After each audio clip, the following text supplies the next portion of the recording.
নমস্কার বন্ধুরা, welcome to এসটিউনিক sports. বন্ধুরা, এই ভিডিওতে আমরা কথা বলবো কিছু ট্রান্সফার নিউজ নিয়ে। আর ইস্ট বেঙ্গলের সঙ্গে কিন্তু একজন হাই প্রোফাইল বিদেশি প্লেয়ারের নাম জুড়েছে, সেই প্লেয়ারকে নিয়েও কিন্তু আমরা আপডেট শেয়ার করে নেব এই ভিডিওতে। তার সাথে সাথে আইএসএল নিয়েও কথা বলবো আমরা এই ভিডিওতে। তার আগে একটাই রিকোয়েস্ট, চ্যানেলে যারা প্রথমবারের জন্য এসেছো মনে করে চ্যানেলটাকে সাবস্ক্রাইব করে নাও, তাহলে তোমাদের প্রিয় দলের খেলার সমস্ত আপডেট তোমরা এখানে পেয়ে যাবে। তো প্রথমেই যদি আমরা কথা বলি একটু আইএসএল নিয়ে, তো মোহামেডান কিন্তু আজকে ঘরের মাঠে খেলতে চলেছে ওড়িশা এফসির সঙ্গে। আর ওড়িশা কিন্তু এই মুহূর্তে ভালো ছন্দে রয়েছে, 12 ম্যাচে 19 পয়েন্ট। লাস্ট কিন্তু 5টা ম্যাচের মধ্যে 3টে ম্যাচ তারা জিতেছে, 2টো ম্যাচ ড্র করেছে। আর মোহামেডান লাস্ট 5টা ম্যাচে 5টাই কিন্তু হেরেছে। তো মোহামেডানের অবস্থা খুবই খারাপ, তবু কিন্তু আজকে চাইবে ঘরের মাঠে অন্তত শেষটা ভালো করতে। আজকে কিন্তু অনেক প্লেয়ারই মোহামেডানও পাচ্ছে না, বেশ কিছু সমস্যা রয়েছে। আজকে আমি সবার আগে চাই গোলকিপার পরিবর্তন হোক। যেভাবে ভাস্কর ভুলভাল করছে, সেই জায়গায় পদম ছেত্রীকে আরও একবার সুযোগ দেওয়া দরকার, তাকেই প্রথম থেকে রাখা দরকার। গৌরব ভোরার আজকের ম্যাচ খেলার সম্ভাবনাও নেই। হ্যাঁ, সে রিহ্যাব শুরু করে দিয়েছে, তার যেটা একটা বিশেষ ফেস মাস্কের দরকার ছিল সেটাও এসে গেছে, সেটা পরেই কিন্তু অনুশীলন শুরু করে দিয়েছে। আজকের ম্যাচ খেলতে পারছে না, পরবর্তী ম্যাচ থেকে কিন্তু গৌরবকে পাওয়ার সম্ভাবনা রয়েছে। আর আজকে কিন্তু বেশ কিছু প্লেয়ারের আবার শেষ ম্যাচও মোহামেডানের জার্সি গায়ে হতে পারে। তো সবকটা প্লেয়ারের দিকেই নজর থাকবে, বিদেশিরা কীরকম পারফরমেন্স করে, মানজকি ফ্র্যাঙ্কা আদেও গোল করতে পারে কিনা সেই দিকে নজর থাকবে। ইন্ডিয়ান বেশ কিছু প্লেয়ার যাদের কিন্তু বেশ ভালো টার্গেট করেছে আইএসএলের অন্য ক্লাবগুলো, সেই প্লেয়ারদের দিকেও নজর থাকবে। তো ওভারঅল কিন্তু আজকে অন্তত চাই মোহামেডান অন্তত সিঙ্গেল পয়েন্টও যদি পায় তাহলেও কিন্তু খুবই ভালো হবে তাদের জন্য। শেষটা অন্তত কিছুটা হলেও ভালো হবে, যেভাবে হতাশ করছে তো কিছুটা যদি পয়েন্ট আসে তাহলে কিন্তু ভালো হবে। তো সকলেই পারলে একটু স্কোর লাইন প্রেডিকশান করে যেও, যাদের স্কোর লাইন মিলে যাবে তাদের নাম কিন্তু পরবর্তী সময় অবশ্যই শেয়ার করা হবে। তো এরপর যদি আমরা একটা ছোট্ট আপডেট দিয়ে দিই, সেই আপডেটটা মানে আপডেট নয়, একটা ছোট্ট ব্যাপার। তো তোমরা মোটামুটি সকলেই চেনো সানা সিংকে, যে কিন্তু বর্তমানে বেঙ্গালুরু এফসির প্লেয়ার রয়েছে। এবং সানা সিং কিন্তু হায়দ্রাবাদ এফসির হয়ে আইএসএলের কাপ চ্যাম্পিয়ন হয়েছিল, তোমরা সকলে দেখেছিলে। আর সানা সিংয়ের ব্যাপারটা তোমরা মোটামুটি সবাই কম বেশি জানো, যে সানা সিংয়ের যেখানে থাকতো সেখানে কিন্তু অনেক রকম সমস্যার কারণে সানা সিংকে তার বাড়িও ছাড়তে হয়েছিল, আর সমস্ত ডকুমেন্টস অনেক কিছু কিন্তু হারিয়ে ফেলেছিল। সেই সাথে সাথে আইএসএলের যেটা মেডেল, সেই মেডেলটাও কিন্তু তার কাছ থেকে হারিয়ে গিয়েছিল। তো 25শে ডিসেম্বর কিন্তু ক্যাপ্টেন সুনীল ছেত্রী তাকে কিন্তু তার আইএসএলের যে মেডেল ফিরিয়ে দিয়েছে। এটা কিন্তু একটা খুব ভালো গিফট সানা পেয়েছে এবং সানা খুবই খুশি। তো এটা কিন্তু একটা ভালো ব্যাপার লাগলো, যেখানে সুনীল ছেত্রী তাকে নিজের মেডেলটা দিল, এটা কিন্তু খুব একটা ভালো লাগলো। ফুটবলের জন্য এটা একটা খুবই ভালো বিজ্ঞাপন। তো এরপরে যদি আমরা একজন ইন্ডিয়ান প্লেয়ারকে নিয়ে কথা বলি, তাকে নিয়ে কিন্তু আবারও বেশ বাজারে টানাটানি শুরু হচ্ছে। তো সেই প্লেয়ার আর অন্য কেউ নয়, মাত্র 21 বছর বয়স, লেফট উইঙ্গার প্লাস সেন্টার ফরওয়ার্ডেও খেলতে পারে, গুরকিরাত সিং, যে কিন্তু বর্তমানে চেন্নাইন এফসি দলে যুক্ত রয়েছে। একদমই কিন্তু গেম টাইম গুরকিরাত পাচ্ছে না, দুটো উইংয়েও খেলতে পারে, ফিজিক্যাল ফুটবল খেলতে পারে এবং প্লেয়ারটার মধ্যে খেলা রয়েছে নিঃসন্দেহে। আমরা এর আগেও দেখেছি যেটুকু গেম টাইম পেত মুম্বাইতে ভালো খেলতো, কিন্তু চেন্নাইয়ে এসে একদমই গেম টাইম পাচ্ছে না। তো এক্ষেত্রে যেরকমটা শোনা যাচ্ছে আইএসএলের দুটো ক্লাব চেষ্টা করছে, তার মধ্যে মোহামেডান কিন্তু বেশ কিছুটা কথাবার্তা এগিয়েছে বলে শোনা যাচ্ছে। তার এজেন্টের সঙ্গে অনেকটাই কথাবার্তা হয়েছে, যদি তাকে লোন ডিলেও নিয়ে আসা যায় মোহামেডানে উইন্টার ট্রান্সফার উইন্ডোকে কাজে লাগিয়ে, কারণ চেন্নাইন এফসির সঙ্গে 26 সাল পর্যন্ত কন্ট্রাক্ট রয়েছে। পার্মানেন্ট ডিলে এই মুহূর্তে তাকে নেওয়া সম্ভব নয়। তো লোন মুভ যদি করা যায় সেই দিকে নজর রেখেছে। আরও একটা ক্লাব, খুব সম্ভবত সেটা পাঞ্জাব হতে পারে।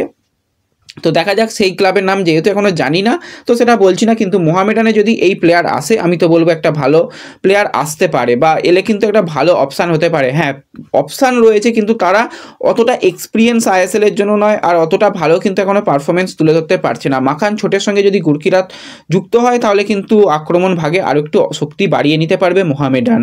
আর মোহামেডানে কিন্তু আরও একজন নতুন বিদেশির সঙ্গেও কথাবার্তা অনেক দূর এগিয়ে ফেলেছে। তো সেই বিদেশির নাম জানা গেলে তোমাদের অবশ্যই জানিয়ে দেব। তো এরপর যদি আমরা সরাসরি চলে আসি একটু ইস্ট বেঙ্গলের দিকে, তো ইস্ট বেঙ্গলের নজরে যে বেশ কিছু বিদেশি প্লেয়ার রয়েছে তোমাদের জানিয়েছিলাম, তার মধ্যে একজন স্প্যানিশ প্লেয়ারের সঙ্গেও কথাবার্তা যেরকম চলছিল, তার সাথে সাথে একজন ইংল্যান্ডের প্লেয়ারের সঙ্গেও কথাবার্তা চলছিল, তোমাদের আপডেট দিয়েছিলাম। তো আজকে কিন্তু সেই প্লেয়ারের নাম বেরিয়ে আসছে, সেই প্লেয়ারকে নিয়ে একটু বলে নিই। তো প্লেয়ারটা হচ্ছে 31 বছর বয়সী ইংল্যান্ডের সেন্টার ফরওয়ার্ডের প্লেয়ার অ্যাশলে কফি। তো এই প্লেয়ারকে কিন্তু ইস্টবেঙ্গল নাকি টার্গেট করেছে। ক্লাব কেরিয়ারে কিন্তু ডেনমার্কের 3rd টায়ার লিগে খেলেছে, ডেনমার্কের 4th টায়ার লিগে খেলেছে এবং লাস্ট খেলছিল কিন্তু ফিনল্যান্ডে যে ক্লাবে খেলেছে সেই ক্লাবের জার্সি গায়ে কিন্তু 18টা ম্যাচে 10টা গোল, 2টো অ্যাসিস্ট করেছে। 2023-24 সিজনের যদি আমরা কথা বলি তো টোটাল 2023-24 সিজনে 29 ম্যাচে 17 গোল এবং 3টে অ্যাসিস্ট। পারফেক্ট একজন বক্স স্ট্রাইকার।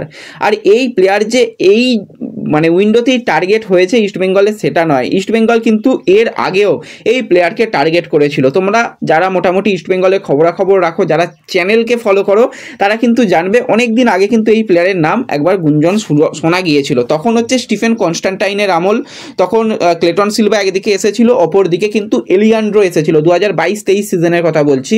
তো সেই সময় কিন্তু উইন্টার ট্রান্সফার উইন্ডো সময় আবার ইস্টবেঙ্গলের ব্যান হয়ে গিয়েছিল, সেখানে একটা সমস্যা ছিল। ব্যান যদিও পরবর্তী সময় ওঠে, তখন কিন্তু এই অ্যাশলের সঙ্গে ইস্টবেঙ্গল অনেকটা কথাবার্তা এগিয়েছিল, কিন্তু শেষ পর্যন্ত তাকে আনা সম্ভব হয়নি, কারণ তার কাছে আরও কিছু ক্লাবের অফার ছিল। তখন সেই ক্লাবে সে সাইন করে এবং সেই জায়গাতে জেক জার্ভিস আরও একজন ইংল্যান্ডের ফরওয়ার্ডকেই কিন্তু ইস্টবেঙ্গল শেষ পর্যন্ত চূড়ান্ত করেছিল। তো অনেক দিন ধরেই কিন্তু অ্যাশলেকে নজরের মধ্যে রেখেছে ইস্টবেঙ্গল। এবার অ্যাশলেই যে এখনই চূড়ান্ত হয়ে গেছে সেটা বলার জায়গা নেই, কারণ এখনও অফিসিয়াল ডিল ডানের খবর বেরোয়নি। হ্যাঁ, কথাবার্তা হচ্ছে এটুকু ঠিক, এবং প্লেয়ারটা খারাপ প্লেয়ার নয়। এবার ইস্টবেঙ্গলের আক্রমণ ভাগেরই মূলত প্লেয়ার প্রয়োজন ছিল, সেই জায়গায় অ্যাশলে এলে কিন্তু একটা অপশান বাড়বে। একজন ডিমির পরিবর্তে মানে ডিমির পরিবর্তক প্লেয়ার হিসাবে যদি নাবে বা যদি একসাথেও খেলে তাহলেও খুব একটা অসুবিধা নেই, কিন্তু তালালের পারফেক্ট রিপ্লেসমেন্ট কিন্তু অ্যাশলে কখনোই বলা যায় না।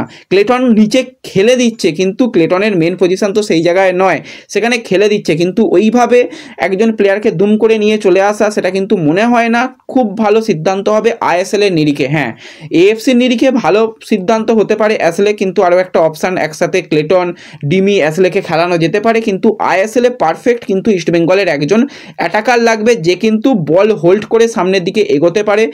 একদম পারফেক্ট মাদি তালালের মতন প্লেয়ার যদি হয় সেটা কিন্তু ভালো অপশান হবে। অ্যাশলে কিন্তু আইএসএল এর নিরিখে ইস্টবেঙ্গলের জন্য খুব একটা ভালো অপশান হবে না। এবার অস্কারও জানিয়েছে যে আমরা বেশ কিছু প্লেয়ারের সঙ্গে একদম অ্যাডভান্স লেভেলে কথাবার্তা বলছি, অন্তত 4-5 দিন বা 1 সপ্তাহের মধ্যেই কিন্তু সেই প্লেয়ারকে চূড়ান্ত করে ফেলতে পারবো এবং জানুয়ারির প্রথম থেকেই তাকে ব্যবহার করতেও পারবো বলে এরকম আশা দিয়েছে। কিন্তু আমার মতে বলে যে অ্যাশলের থেকেও যদি কোনো বেটার প্রোফাইল অনেক রয়েছে, যদি পাওয়া যায় যে কিন্তু অ্যাটাকিং মিডিও পজিশনে খেলতে পারে বা মিডফিল্ড পজিশনে খেলতে পারে, মিডফিল্ড থেকে অ্যাটাক তৈরি করতে পারে, সেই প্লেয়ারকে নিয়ে এলে অনেক ভালো হবে। অ্যাশলে হ্যাঁ স্ট্রাইকার অপশান হিসাবে ভালো অপশান, কিন্তু ওই অ্যাটাকিং মানে খেলা তৈরি করে যে সামনের দিকে অ্যাটাক তৈরি করতে পারবে সেই রকম অপশান নয়। তো দেখা যাক কীরকম কী করে, ম্যানেজমেন্টের অনেক দিন ধরে নজর রয়েছে, একেও আবার চূড়ান্ত করতে পারে। যদি চূড়ান্ত হয় বা সামনের দিকে যদি আরও অন্যান্য প্লেয়ারের সঙ্গে কথাবার্তা যেরকম এগোচ্ছে সেইগুলো পরে আলোচনা করে নেব, আর চূড়ান্ত হলে তো এই প্লেয়ারই আসতে চলেছে এটা বলা যায়। কিন্তু এখনই আজকের দিনে কোনো কিছুই মানে চূড়ান্ত হয়নি, আমাদের কাছে এরকমটাই আপডেট রয়েছে। তো ব্যাস এই ভিডিওতে এই কয়েকটাই নিউজ শেয়ার করার ছিল তোমাদের সঙ্গে। ভিডিও ভালো লাগলে সকলে একটু লাইক শেয়ার করে দিও, চ্যানেলে প্রথমবারের জন্য এলে চ্যানেল সাবস্ক্রাইব করে নিও। তো দেখা হচ্ছে পরবর্তী ভিডিওতে, ধন্যবাদ।